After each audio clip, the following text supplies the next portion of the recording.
जय हिंद साथियों, SPS study point के इस यूट्यूब चैनल पर आप सभी का बहुत बहुत स्वागत है।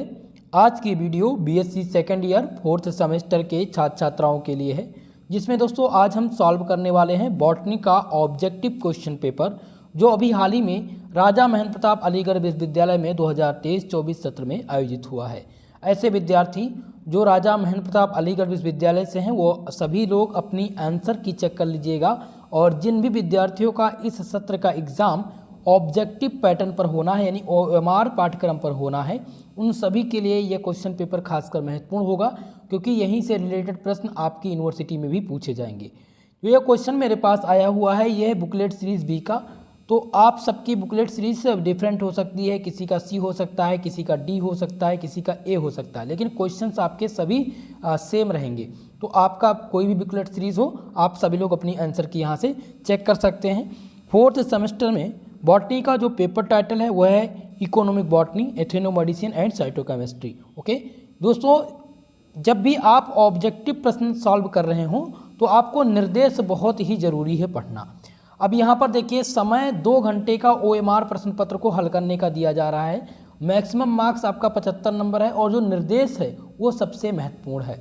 निर्देश में देखिए, यहाँ पर परीक्षार्थियों के लिए निर्देश दिया रहता है, तो बिना निर्देश पढ़े आप प्रश्न पत्र को हल ना कीजिएगा। यहाँ पर निर्देश पढ़िएगा।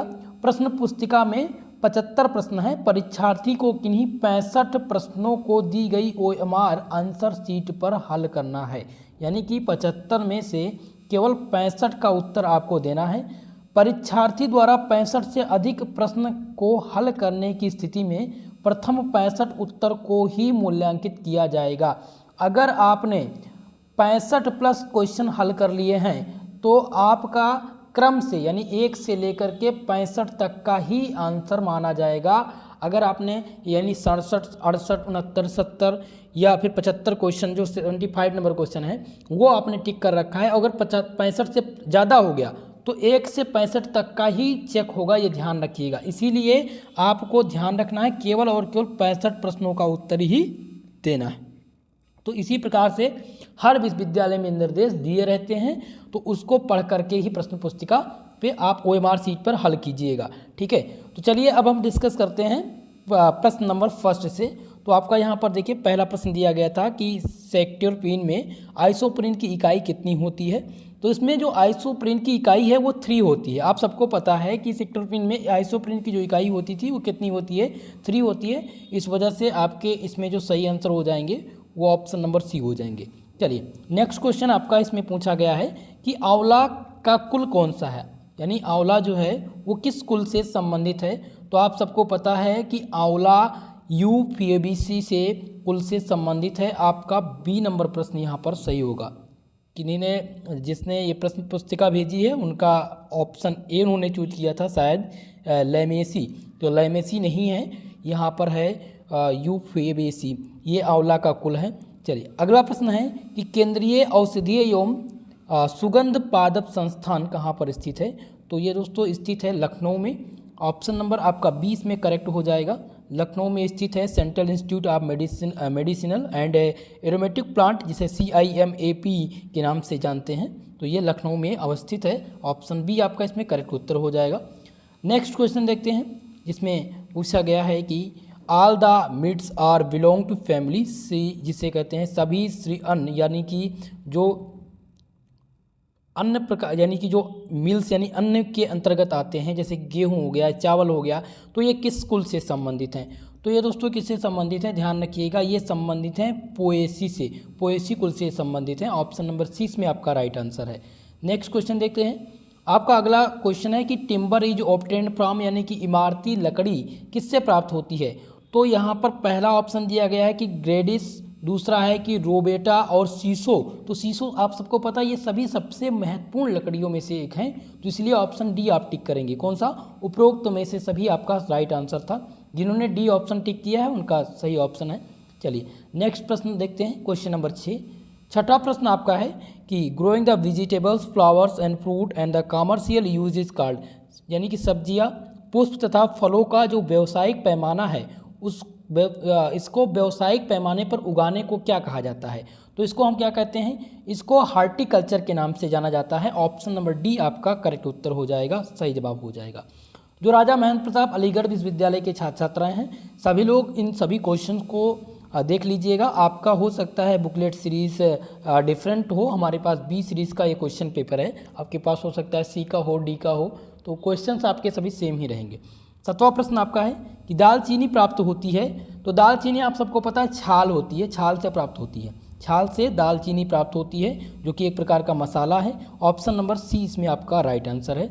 नेक्स्ट प्रश्न देखते हैं। अगला प्रश्न है कि out of the following which is an essential oil, निम्नलिखित में से कौन सा आवश्यक तेल है। तो आवश्यक तेल के सेक्टर में आपको ध्यान रखना है, यहाँ पर खसका तेल, खसका तेल जो है ये आवश्यक इसेंशियल ऑयल कहलाता है, इसलिए ऑप्शन नंबर सी इसमें आपका करेक्ट उत्तर है। चलिए अगला प्रश्न देखते हैं। टिम्बर इज, टिम्बर क्या है, तो ऑप्शन दिया गया सेकेंडरी फाइलम है या फिर फाइलेम है या सेकेंडरी कॉर्टेक्स है, सेकेंडरी जाइलम। तो आपको ध्यान रखना है कि जो इमारती लकड़ी होती हैं वो द्वितीयक फाइलम से प्राप्त होती हैं, secondary phylum. Okay, option number A इसमें आपका क्या हो जाएगा, करेक्ट उत्तर हो जाएगा, सही जवाब हो जाएगा। नेक्स्ट प्रश्न बढ़ते हैं। आपका अगला प्रश्न है क्वेश्चन नंबर 10, जिसमें पूछा गया है कि फैमिली नेम ऑफ बच, बच का कुल क्या है, बच का फैमिली नाम क्या है। तो बच का जो फैमिली नाम होता है वो उसे कहते हैं एरेसी, ये एरेसी कुल से संबंधित है, इसलिए ऑप्शन नंबर सी आपका इसमें करेक्ट उत्तर हो जाएगा, सही जवाब हो जाएगा। चलिए सभी लोग आंसर करते रहिएगा और किसी भी प्रश्न पे अगर आपको डाउट होता है तो कमेंट बॉक्स में कमेंट करके जरूर बताइएगा। ओके दोस्तों, चलिए नेक्स्ट क्वेश्चन है 11 नंबर प्रश्न है कि ग्रीन हाउस के आवरण को प्रायः क्या कहा जाता है। The cover of green house is commonly known as, तो ग्रीन हाउस के आवरण को क्या कहते हैं, इसको रूफ कहा जाता है। ऑप्शन नंबर सी इसमें आपका राइट आंसर हो जाएगा, यानी रूफ। चलिए नेक्स्ट प्रश्न देखते हैं। अगला प्रश्न है क्वेश्चन नंबर 12, जिसमें पूछा गया है कि भारतीय दलहन अनुसंधान संस्थान कहाँ पर स्थित है। तो भारतीय दलहन अनुसंधान संस्थान जो स्थित है वो कानपुर में अवस्थित है। ऑप्शन नंबर डी आपका इसमें राइट आंसर है। दोस्तों वीडियो को लाइक शेयर कर दीजिए, जो भी हमारे चैनल पर नए हैं चैनल को सब्सक्राइब कर लीजिएगा। और राजा महेंद्र प्रताप अलीगढ़ विश्वविद्यालय, दीनदयाल उपाध्याय गोरखपुर विश्वविद्यालय, कानपुर विश्वविद्यालय, या फिर आप सिद्धार्थ विश्वविद्यालय के छात्र छात्राएँ हों, या फिर आप MGPRU विश्वविद्यालय से हों, या फिर आपका दोस्तों डॉक्टर भीमराव अंबेडकर विश्वविद्यालय से हों, तो सबके लिए इंपॉर्टेंट है, सब में ऑब्जेक्टिव प्रश्न होना है और सब में ये प्रश्न पूछा जाएगा। चलिए नेक्स्ट क्वेश्चन है क्वेश्चन नंबर 13, जिसमें पूछा गया है कि हरा चिरैता सामान्य नाम, हरा चिरैता का सामान्य नाम क्या है। तो आपको ध्यान रखना है कि हरा चिरैता का जो सामान्य नाम है वो है एंड्रोग्रेफिस पेनिकुलेटा। ओके, ऑप्शन नंबर 20 में आपका राइट आंसर हो जाएगा। चलिए नेक्स्ट क्वेश्चन देखते हैं क्वेश्चन नंबर 14 नंबर प्रश्न है कि प्रथम मानव निर्मित अनाज, तो प्रथम मानव निर्मित अनाज कौन था। मुझे लगता है ज़्यादातर लोगों ने जौ लगाया होगा, लेकिन यहाँ पर है ट्रिकेल।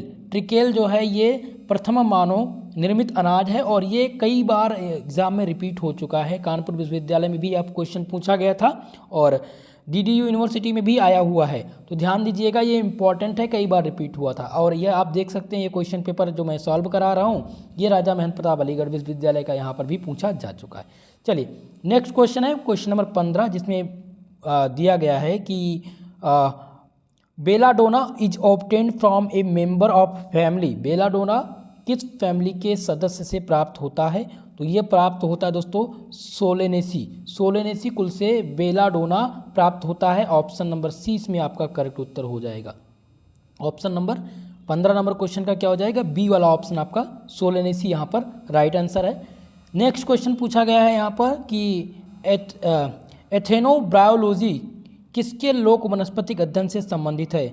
जो एथेनोब्रायोलॉजी है वो किसके लोक वनस्पति से संबंधित है। तो ये संबंधित है ब्रायोफाइटस से, ये ब्रायोफाइटस के अध्ययन से संबंधित है। ऑप्शन ए इसमें आपका राइट आंसर है। चलिए अगले प्रश्न की ओर, क्वेश्चन नंबर 17 नंबर प्रश्न है plant which yield the pulses belong to family, दाल पैदा करने वाले पौधे किस कुल से संबंधित हैं। जो दाल पैदा करते हैं वे पौधे किस कुल से संबंधित हैं। तो आपको ध्यान रखना है कि दाल पैदा करने वाले जो पौधे हैं वो फेबेसी कुल से संबंधित हैं। ऑप्शन नंबर ए इसमें आपका करेक्ट उत्तर हो जाएगा, सही जवाब हो जाएगा। अगर किसी को क्वेश्चन पेपर क्लियर ना दिख रहा हो तो आप लोग थोड़ा सा वीडियो की क्वालिटी बढ़ा लीजिएगा, ठीक है, क्योंकि प्रश्न पत्र जो हमारे पास आया थोड़ा क्लियर नहीं है। ओके, चलिए 18 नंबर प्रश्न है कि coir is obtained from which parts of the coconut. नारियल जटा नारियल के किस भाग से प्राप्त होता है। तो नारियल का जो जटा है वो किस भाग से प्राप्त होता है, ध्यान रखिएगा, ये प्राप्त होता है मध्य फल भित्ति, जिसे मीसोकार्प कहते हैं। क्या कहा जाता है इसको, मीसोकार्प मध्य फल भित्ति कहते हैं। तो ये इसी से प्राप्त होता है। नारियल का जो जटा है, नारियल जटा प्राप्त होता है मध्य फल भित्ति से। चलिए नेक्स्ट क्वेश्चन है कि चिकित्सीय धार्मिक मान्यता के अनुसार भगवान शिव किस वृक्ष पर निवास करते थे।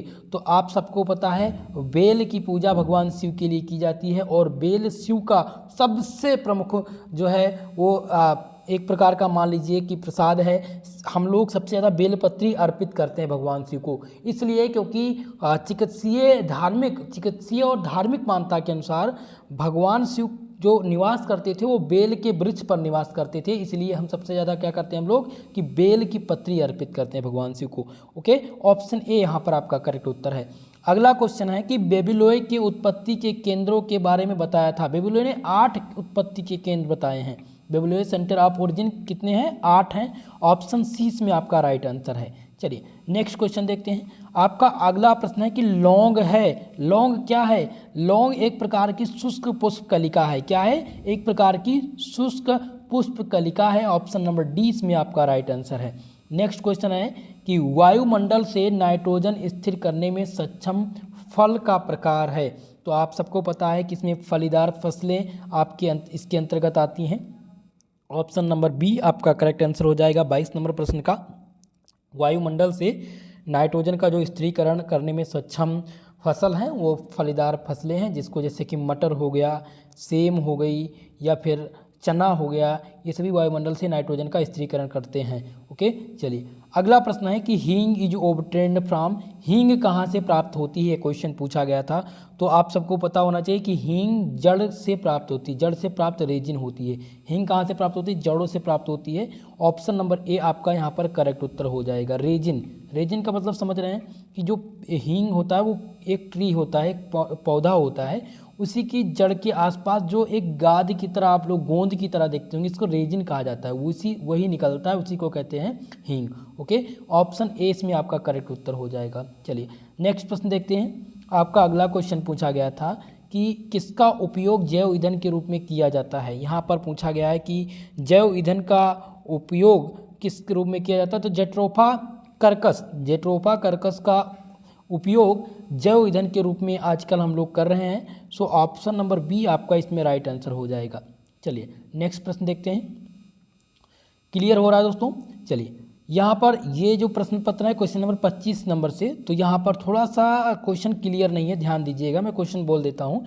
यहाँ पर है कि स्ट्रॉबेरी का वनस्पतिक नाम पूछा गया है कि स्ट्रॉबेरी का जो वनस्पतिक नाम है वो क्या है। तो आप ध्यान रखिएगा, स्ट्रॉबेरी का जो वनस्पतिक नाम है वो फ्रैगेरिया अनानासा है। ठीक है, ऑप्शन डी इसमें आपका राइट आंसर था। चलिए नेक्स्ट प्रश्न देखते हैं कि प्रथम अंतर्राष्ट्रीय कॉपीराइट सम्मेलन आयोजित हुआ था। क्वेश्चन पूछा गया है कि प्रथम अंतर्राष्ट्रीय कॉपीराइट सम्मेलन आयोजित कब हुआ था। तो ये आयोजित हुआ था दोस्तों, कब हुआ था, तो ये बर्न में आयोजित हुआ था। ऑप्शन नंबर बी आपका करेक्ट उत्तर हो जाएगा। ठीक है, चलिए नेक्स्ट प्रश्न देखते हैं। अगला प्रश्न है कि पेटेंट सूचना प्रणाली का मुख्यालय कहाँ पर स्थित है। तो पेटेंट सूचना प्रणाली का जो मुख्यालय स्थित है वो स्थित है नागपुर में। ध्यान दीजिएगा, नागपुर में क्या स्थित है, headquarter of patent information system. Okay, चलिए डी ऑप्शन इसमें राइट आंसर था आपका। अगला क्वेश्चन है कि भारतीय लोक वनस्पतिक विज्ञान के पितामह कौन थे। तो इसमें सही उत्तर आपका है डॉक्टर सुधांशु कुमार जैन। डॉक्टर सुधांशु कुमार जैन थे जो हैं वो भारतीय लोक वनस्पतिक विज्ञान के पितामह हैं। ऑप्शन नंबर डी आपका इसमें सही उत्तर है। नेक्स्ट क्वेश्चन है कि मलेरिया रोधी औषधि प्राप्त होती है। तो मलेरिया रोधी जो औषधि है वो कहाँ से प्राप्त होती है। तो वो प्राप्त होती है सिकोना से। कहाँ से प्राप्त होती है, सिकोना से प्राप्त होती है। ऑप्शन नंबर बी आपका यहाँ पर करेक्ट उत्तर था। चलिए नेक्स्ट क्वेश्चन देखते हैं। अगला प्रश्न है कि गिलोय का कुल कौन सा है। क्या पूछा गया है, गिलोय का कुल पूछा गया है। तो गिलोय किस कुल से है, तो ये मेनी स्पर्मेसी कुल से संबंधित है। ऑप्शन नंबर सी आपका इसमें करेक्ट उत्तर हो जाएगा, यही गिलोय का कुल है।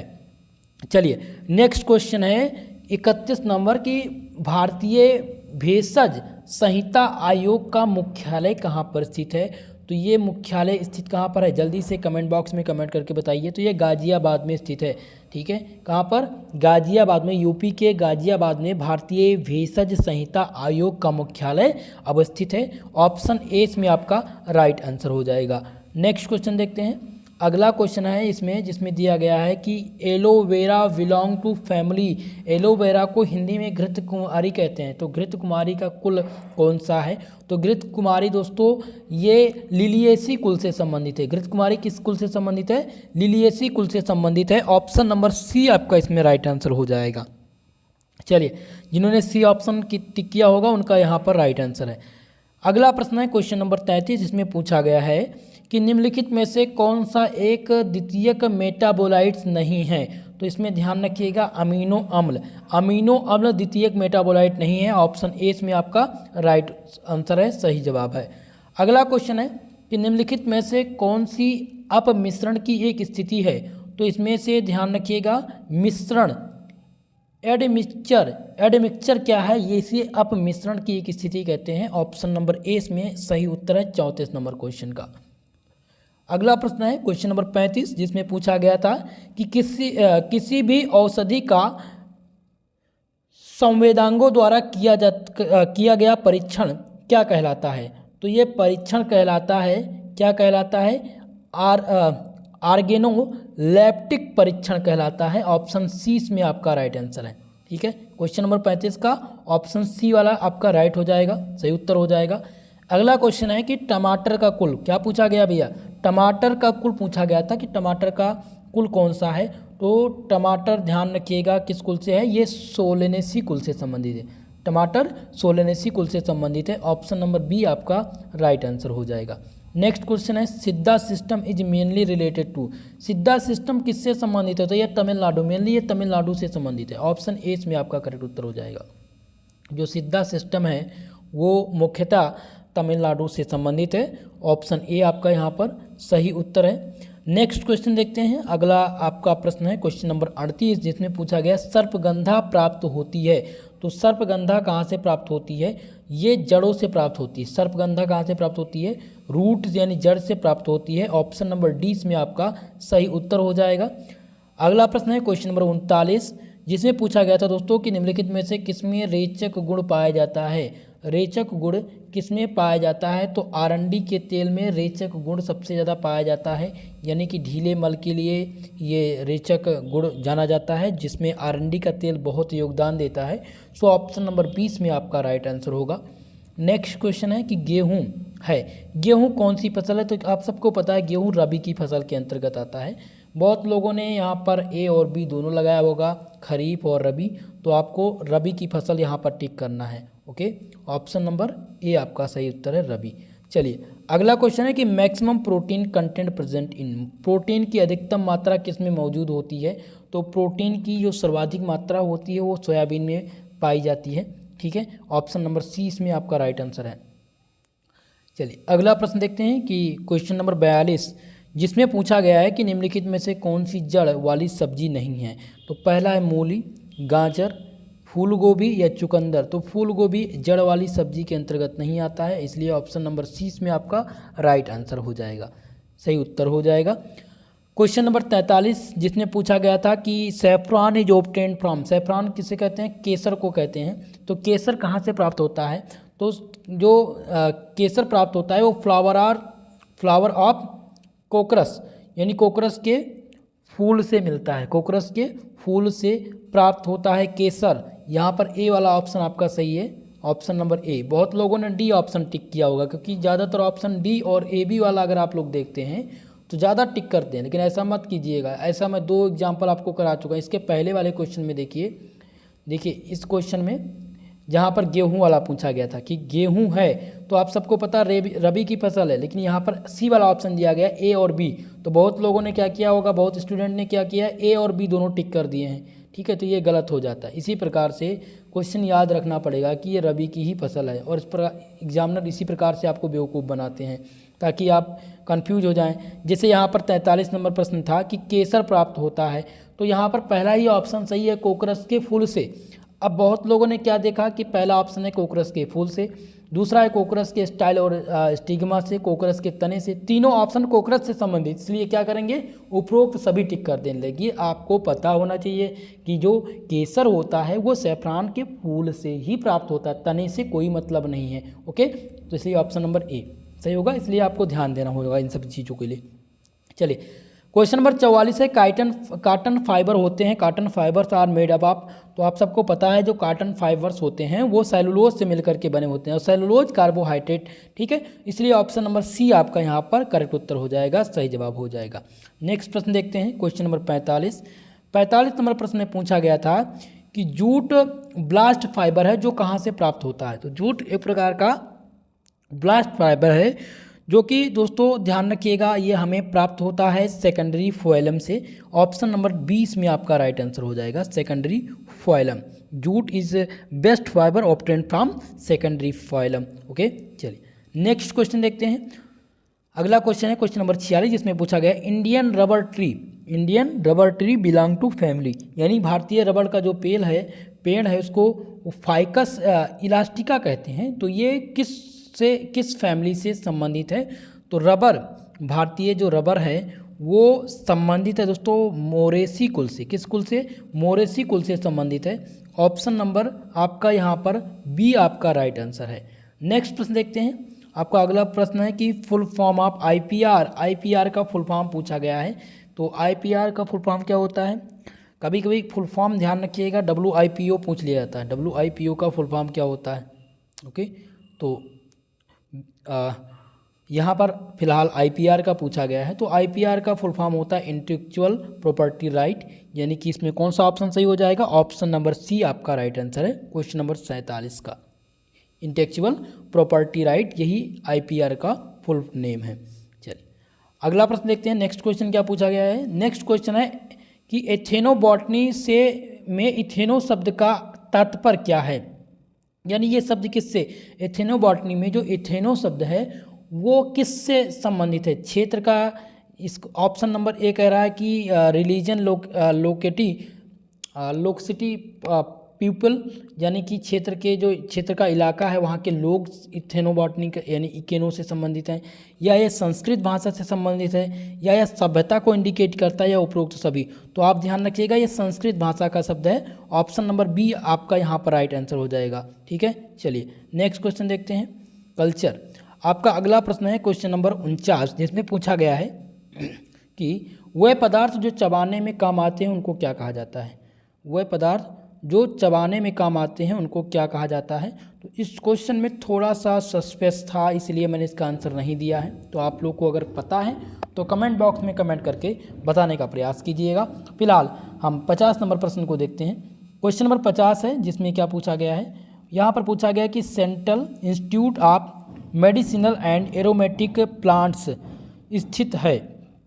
ठीक है, central institute of medicinal and aromatic plant, जिसे CIMAP कहते हैं, वो कहाँ पर अवस्थित है। तो ध्यान रखिएगा मेरे प्यारे दोस्तों, ये लखनऊ में अवस्थित है। Option number D, UP Lucknow में अवस्थित है। ऑप्शन नंबर डी आपका यहाँ पर राइट आंसर है। बहुत रिपीट होगा ये क्वेश्चन, ध्यान दीजिएगा आप सबके विश्वविद्यालय में। अगला क्वेश्चन है 51 नंबर, विश्व में सबसे बड़ा हर्बेरियम कहाँ पर स्थित है। क्वेश्चन पूछा गया है। तो विश्व का सबसे बड़ा जो हर्बेरियम अवस्थित है वो कलकत्ता में खेती की बिना उपयोग के होती है। यानी हाइड्रोपोनिक्स एक प्रकार का ऐसा सिस्टम है जिसमें पौधे यानी खेती करने के लिए किस चीज़ का उपयोग नहीं किया जाता है, यानी जल का, वायु का, मृदा का या सूरज की रोशनी। तो ध्यान रखिएगा हाइड्रोपोनिक्स एक प्रकार की ऐसी प्रक्रिया है जिसमें पौधों की खेती बिना मिट्टी के की जाती है, बिना मृदा के की जाती है। इसलिए ऑप्शन सी इसमें आपका सही उत्तर हो जाएगा। कौन सा, सी वाला ऑप्शन यहाँ पर सही हो जाएगा। बहुत महत्वपूर्ण प्रश्न है, ध्यान। ठीक है, तो आपको ऑप्शन सी ध्यान रखना है। जब भी हाइड्रोपोनिक्स पूछा जाए तो आपको पता होना चाहिए कि हाइड्रोपोनिक्स एक प्रकार की ऐसी प्रक्रिया है जिसमें हम जो विभिन्न प्रकार के फर्टिलाइजेशन हैं वो हम पानी के विधि से यानी कि वाटर के विधि से हम उसको जड़ों को देते हैं, जिससे बिना मिट्टी के यहाँ पर पौधे उगाए जाते हैं, उनकी खेती की जाती है। ऑप्शन सी यहाँ पर आपका सही उत्तर हो जाएगा। नेक्स्ट प्रश्न है कि क्वेश्चन नंबर 53, लिस्ट सेकंड के साथ लिस्ट 1 का मिलान करना है। तो यहाँ पर पहला दिया गया है कि पी हल्दी, तो हल्दी से क्या होता है, घाव भरने के काम आती है, तो ये आ जाएगा पी आपका दूसरे से। यहाँ पर टीनोस्पोरा दिया गया है, तो टीनोस्पोरा किससे संबंधित है यानी क्यू, टीनोस्पोरा किससे संबंधित है, तो ध्यान रखिएगा ये जो संबंधित है क्वेश्चन, ये संबंधित है आपका बुखार के इलाज में।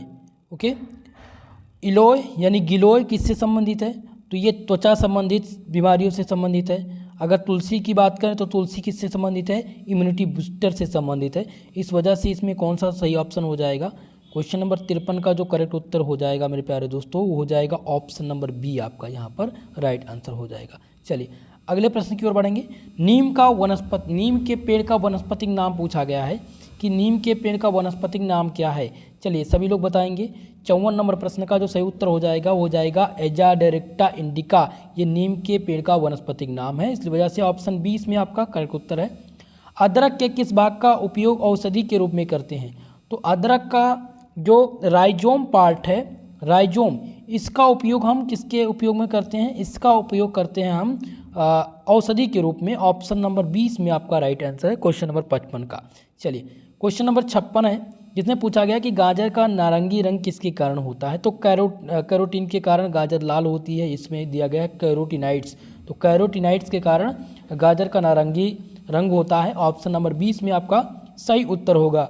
नेक्स्ट क्वेश्चन देखिए दोस्तों, अगला प्रश्न यहाँ पर पूछा गया है 57 नंबर प्रश्न, जिसमें पूछा गया कि निम्नलिखित में से कौन सा चाय निर्माण का चरण नहीं है। चाय निर्माण का इनमें से कौन सा चरण नहीं है, तो चाय निर्माण के अंतर्गत पहला आता है ड्राइंग, रोलिंग और मुरझाना, ये 3 चरण इसमें सम्मिलित हैं। लेकिन यहाँ पर गांठ बनना ये चाय के निर्माण से संबंधित नहीं है। ऑप्शन डी इसमें आपका राइट आंसर हो जाएगा। चलिए अगला प्रश्न है कि भारत में शर्करा का मुख्य स्रोत, Bharat the main source of sugar in India, तो शुगर का जो मुख्य स्रोत है वो क्या है, वो शुगर कैन है, गन्ना। गन्ना जो है वो भारत में चीनी का सबसे बड़ा स्रोत है। ऑप्शन नंबर बी आपका राइट आंसर है। नेक्स्ट क्वेश्चन है कि यहाँ पर फिल इन द ब्लैंक दिया गया कि को स्क्वाड लिली के नाम से जाना जाता है, तो यहाँ पर आपको ध्यान रखना है 59 नंबर प्रश्न का, ये हो जाएगा आपका गिल्डियो बोलस जो है इसको हम स्क्वाड लिली के नाम से जानते हैं। ऑप्शन नंबर बी आपका सही उत्तर हो जाएगा, यहाँ पर करेक्ट उत्तर हो जाएगा ऑप्शन नंबर बी आपका।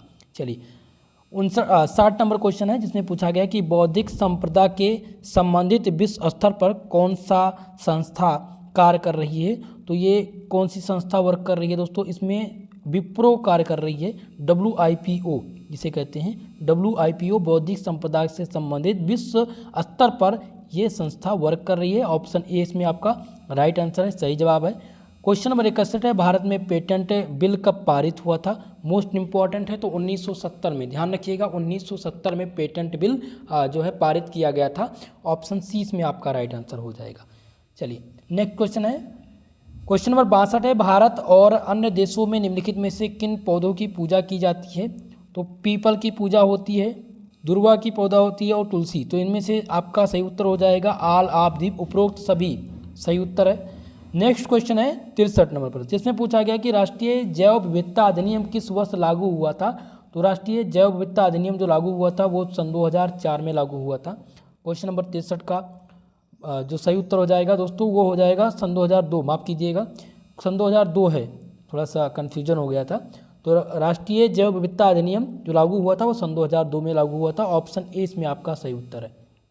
नेक्स्ट क्वेश्चन देखते हैं, अगला क्वेश्चन दिया गया कि आरोग्यपचा का वनस्पतिक नाम, द बोटेनिकल नेम ऑफ आरोग्यपचा, तो आरोग्यपचा का जो वनस्पतिक नाम है वो है दोस्तों टाइकोपस जय लिनिकस। ओके, ऑप्शन नंबर यहाँ पर सी आपका राइट आंसर हो जाएगा।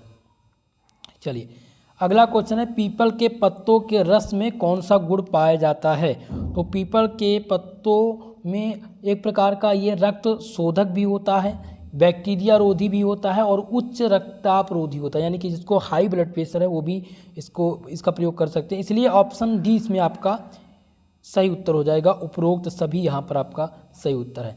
नेक्स्ट क्वेश्चन आपका है 66 नंबर प्रश्न, जिसमें पूछा गया है कि वैगनर परीक्षण का उपयोग किसकी उपस्थिति का पता लगाने के लिए करते हैं?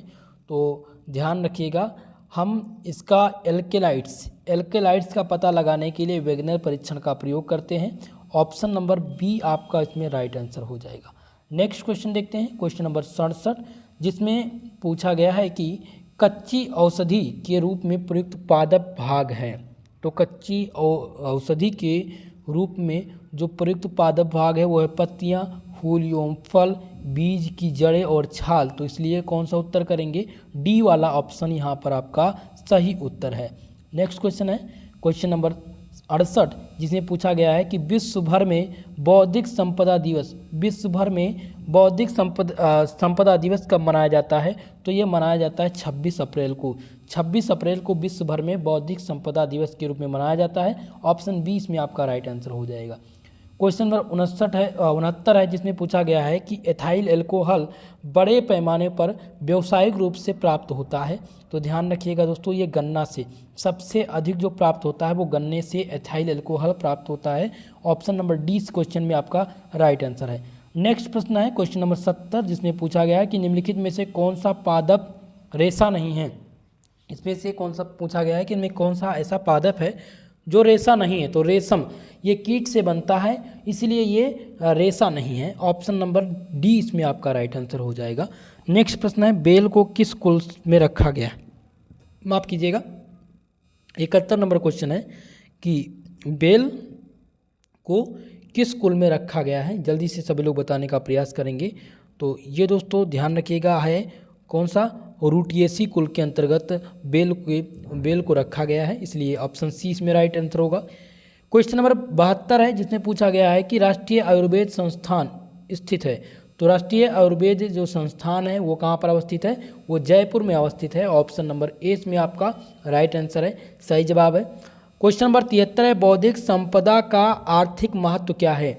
बौद्धिक संपदा का आर्थिक महत्व पूछा गया है। तो ध्यान रखिएगा मेरे प्यारे दोस्तों, समृद्धि, ज्ञान और निवेश ये सभी किसके अंतर्गत आते हैं? बौद्धिक संपदा के आर्थिक महत्व के अंतर्गत आते हैं। ऑप्शन डी इसमें आपका राइट आंसर हो जाएगा। क्वेश्चन नंबर 74 है, भारतीय वनस्पतिक सर्वेक्षण का मुख्यालय headquarter of the botanical survey of India is situated at. तो ये कोलकाता में स्थित है। कहाँ पर स्थित है? कोलकाता में भारतीय वनस्पतिक सर्वेक्षण का मुख्यालय अवस्थित है। ऑप्शन नंबर ए आपका यहाँ पर सही उत्तर हो जाएगा। नेक्स्ट प्रश्न है क्वेश्चन नंबर 75, जिसमें पूछा गया है कि निम्नलिखित में से कौन सा सुमेलित नहीं है? यहाँ पर सुमेलित नहीं पूछा गया, तो यहाँ पर पहला ऑप्शन दिया गया जौ का बोटेनिकल नाम क्या दिया गया? हार्डियम वल्गारे। ऑप्शन नंबर बी दिया गया राई, जिसका है साइकल सीरियल, तो ये सही उत्तर है। सी ऑप्शन दिया गया जेई का ये एविना सटाइवा, इसलिए चावल यहाँ पर आपका जो है यही राइट, ये सुमेलित नहीं है, यही आपका यहाँ पर सही उत्तर हो जाएगा डी वाला। बाकी ये सभी सही उत्तर हैं, बोटेनिकल नाम सभी सुमेलित है, यही आपका सही सुमेलित नहीं है। तो आज के इस क्वेश्चन पेपर में 75 प्रश्न पूछे गए थे ऑब्जेक्टिव मोड में, जो हमने आप लोग को सॉल्व कराने का प्रयास किया है। जो भी हमारे राजा महेंद्र प्रताप अलीगढ़ विश्वविद्यालय के छात्र छात्राएं हैं वो सभी लोग कमेंट करके जरूर बताइएगा कि आप लोगों ने कितने प्रश्न हल किए हैं और आपका कितना प्रश्न सही है। ठीक है, बाकी सभी सब्जेक्ट की क्लास के लिए हमारे इस चैनल से जुड़ जाइए। बिल्कुल मुफ्त में सारी क्लासेस आपको ऑब्जेक्टिव और रिटन दोनों मोड में यहाँ पर प्रोवाइड की जा रही हैं। तो हमारे इस यूट्यूब चैनल को सब्सक्राइब कीजिएगा और वीडियो को ज़्यादा से ज़्यादा विद्यार्थियों के साथ शेयर करने का प्रयास कीजिएगा। ओके, इस क्लास का अगर PDF चाहते हैं, क्वेश्चन पेपर आपको चाहिए, तो आप हमारे टेलीग्राम से जुड़ जाइएगा, जिसका लिंक डिस्क्रिप्शन बॉक्स में है, वहाँ से आपको ये PDF मिल जाएगा। ओके, तो आज के लिए बस इतना ही, मिलते हैं नेक्स्ट वीडियो में, तब तक के लिए जय हिंद जय भारत।